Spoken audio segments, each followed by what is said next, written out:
But before today's big game, Coach Pete had another appointment. He laced up his running shoes and he tried to beat thousands of runners for the annual Beat Coach Pete 5K run. Our Jennifer Ah was there and she has more in a story that is positively Idaho. Let's go. 3, 2, 1. Thousands huffed and puffed their way around a 3-mile course to beat Coach Pete for the annual scholarship run.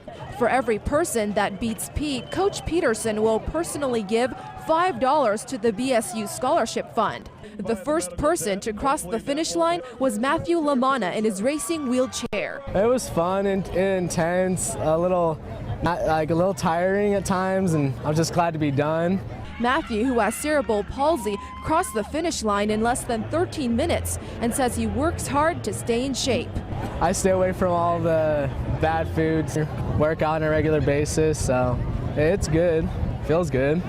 Others who beat Pete were celebrating the moment as well. I beat Pete! It was great, we beat Coach Pete. Woo! We did our best time ever, 27-27. Coach Pete headed towards the finish line in about 27 minutes into the race, but he did a double take and turned around and headed back out on the course. He's going the other way.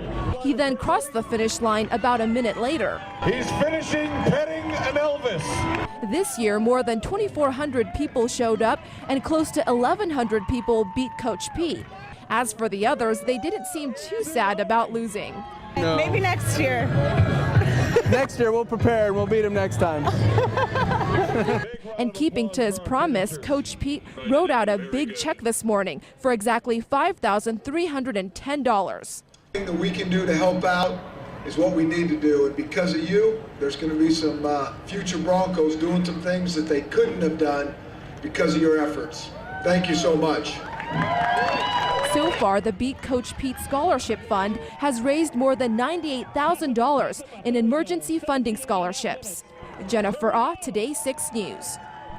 All the money raised goes to need-based scholarships at the university. And as a bonus, all the race participants also receive free admission to the spring game today. All they had to do was show their race bib or their number.